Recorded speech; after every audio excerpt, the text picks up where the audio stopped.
बच्चों, स्वागत है मेरा YouTube चैनल टंका 03 में। Audio Jungle.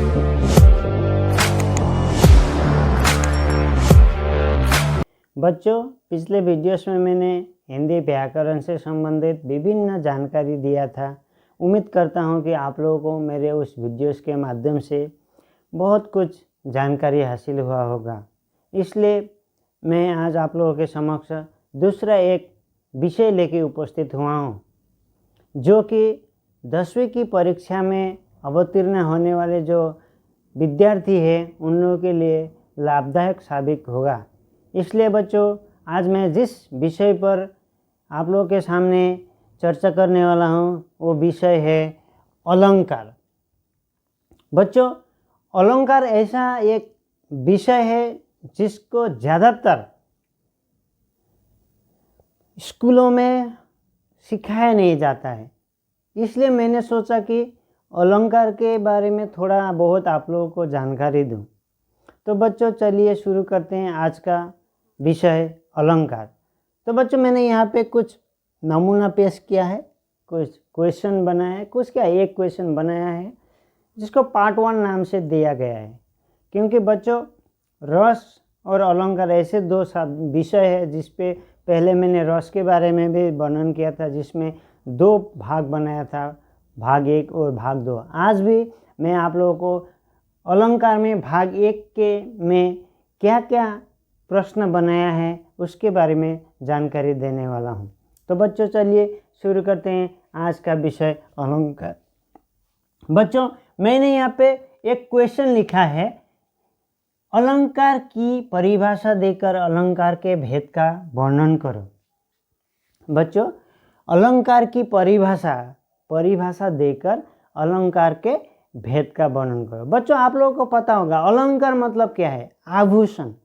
जो स्त्रियां अपने आप को सुंदर बनाने के लिए जिस चीज़ों का जिन ऑर्नामेंट्स इस्तेमाल करती है, जिसके वजह से वो अपने आप को सुंदर बनाती है, उसी प्रकार से साहित्यिक लोग भी साहित्य को सुंदरता बनाने के लिए शब्दों को और अर्थों की सुंदरता पूर्वक व्यवहार करते हैं, जिसको अलंकार कहा जाता है। तो बच्चों, मैंने यहाँ पे अलंकार की परिभाषा भी दिया है, अलंकार का भेद भी बताया है और उनका वर्णन भी किया है। बच्चों देखिए, अलंकार किसे कहते हैं या अलंकार का परिभाषा क्या है? अलंकार का शाब्दिक अर्थ होता है आभूषण। ठीक है, परिभाषा में क्या लिखेंगे?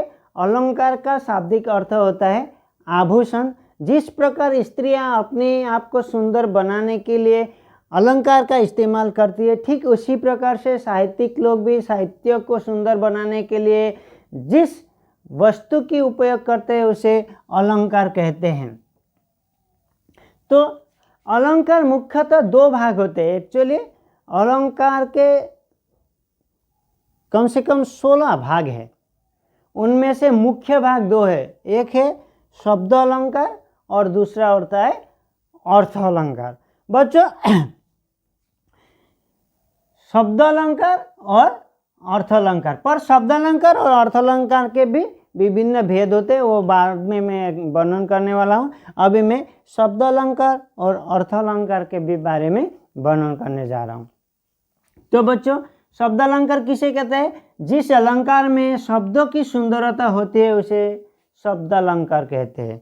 जिस अलंकार में शब्दों की सुंदरता होती है, वर्ड्स की सुंदरता होती है, उसे शब्द अलंकार कहते हैं। और अर्थ अलंकार क्या है? जिस अलंकार में शब्दों के साथ साथ अर्थों के भी सुंदरता होती है। शब्द का तो सुंदर होता ही होता है और अर्थ का भी सुंदर होता है, यानी कि सुंदरता होती है, उसको अर्थ अलंकार कहते हैं। बच्चों, उनमें से भी अब शब्द अलंकार और अर्थ अलंकार का भी बहुत सा भाग है, जैसे अनुप्रास अलंकार, यमक अलंकार, श्लेष अलंकार, ये सब भी है। पर अगर मैं उनके बारे में अभी मैं यहाँ पे वर्णन करने जाऊँ तो मेरा जो वीडियो है कम से कम 1-1.5 घंटे का होगा।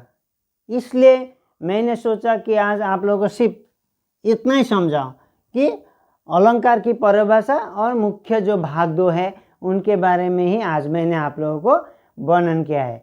तो उम्मीद करता हूँ कि आप लोगों को मेरे इस छोटा सा जानकारी से आप लोगों को बहुत सारा जानकारी हासिल होगा। तो शब्दालंकार और अर्थालंकार के जो विभिन्न भेद है उनके बारे में जानने के लिए मेरे चैनल के जो आने वाला वीडियो है अलंकार का भाग 2 वो देखना ना भूलें। तो बच्चों, अगर मेरे इस वीडियो से आप लोगों को कुछ भी फ़ायदा होता है तो मेरे इस चैनल को सब्सक्राइब कर दीजिएगा, बेल आइकन को दबा दीजिएगा और शेयर करना ना भूलिएगा।